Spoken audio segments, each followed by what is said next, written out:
জবাব চাই, জবাব চাই। এসএফআই দিচ্ছে ডাক, এসএফআই জবাব চাই, জবাব চাই। ধর্মেন্দ্র ফাইল লড়ছে, ধর্মেন্দ্র প্রধানের পদত্যাগ, হায় হায়, ধর্মেন্দ্র প্রধান রিজাইন।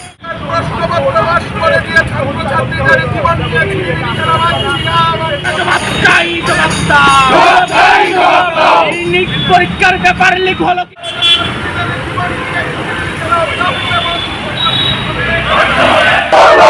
তাই তো বলি কমলে হাতে হাতে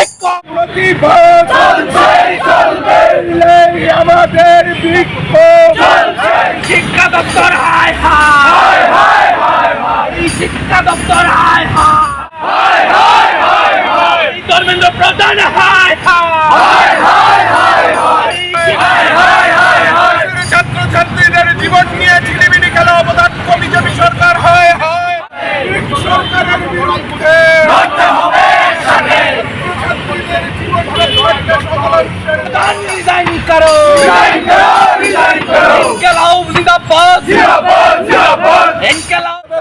করতে হবে আমাদের সংগ্রাম। লড়াই লড়ে দেখে লড়াই তো শেষ। কাজ করে বিক্ষোভ কর্মসূচিতে দলে যোগ দেয়।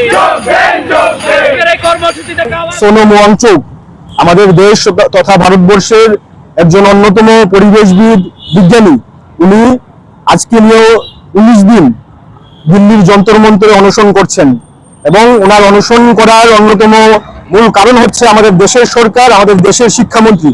আমরা সবাই জানি যে আমাদের রাজ্যে, আমাদের দেশের নিট পরীক্ষার প্রশ্নপত্র ফাঁসের কারণে আমাদের দেশের 21 জন ছাত্র ছাত্রীদের ইতিমধ্যেই আত্মহত্যা করতে হয়েছে, তাদের মৃত্যুবরণ করতে হয়েছে। এই অবস্থায় আমরা ভারতের ছাত্র ফেডারেশন প্রথম দিন থেকে দাবি করে আসছি যে এই দায়ভার নিয়ে, এই দুর্নীতির দায়ভার গ্রহণ করে আমাদের দেশের শিক্ষামন্ত্রী ধর্মেন্দ্র প্রধানকে পদত্যাগ করতে হবে, দ্রুত এনটিএ বাতিল করতে হবে। এই দাবিতেই যন্তর মন্তরে সোনম ওয়াংচুক এই আন্দোলনে সামিল হয়েছেন এবং এই আন্দোলনে সামিল হওয়ার পর 19 দিনে ওনার যে অনশন করছেন, এই অনশনের ফলে ওনার শরীরের প্রায় 9 কেজি ওজন কমেছে, ওনার ব্লাড সুগার সবকিছু নিচের দিকে নামছে। এই অবস্থায় দাঁড়িয়ে আমাদের দেশের সরকার কোন রকম কর্ণপাত করছে না, কোন রকম দৃষ্টিকোণ করতে পারছে না। আমরা মনে করি আমাদের দেশের অন্যতম একজন প্রধান পরিবেশবিদ, এই বিজ্ঞানীকে বাঁচাবার জন্য রাজ্যের যে আমাদের ছাত্র যুব সমাজ, তাদের এগিয়ে আসতে হবে, দেশের সরকারকে কর্ণপাত করতে হবে। আমরা এই দাবিতে আজকে এখানে মিলিত হয়েছি। ভারতের ছাত্র ফেডারেশন ত্রিপুরা রাজ্য কমিটির উদ্যোগে আমরা সোনম ওয়াংচুককে সংহতি প্রকাশ করছি এবং আমরা অবিলম্বে দাবি করছি এনটিএ কে বাতিল করতে হবে এবং এই ধর্মেন্দ্র প্রধানকে পদত্যাগ করতে হবে। দেশের সরকার দুর্নীতিতে নিমজ্জিত, কিন্তু আমাদের দেশের সরকার একের পর এক শিক্ষার বিরুদ্ধে যে নীতি গ্রহণ করছে, দেশের ছাত্র যুবদের বিরুদ্ধে যুদ্ধ ঘোষণা করছে। যুদ্ধের বিরুদ্ধে দেশের সকল অংশের ছাত্র যুবদের একত্রিতভাবে লড়াই করতে হবে। আমরা এসএফআই মনে করি এই সময় যারা চুপ করে বসে থাকবেন তারা এই অন্যায়ের সামিল হচ্ছেন এবং এই অন্যায়ের বিরুদ্ধে আরো একটা অন্যায়কে প্রশ্রয় দেওয়া যায় না।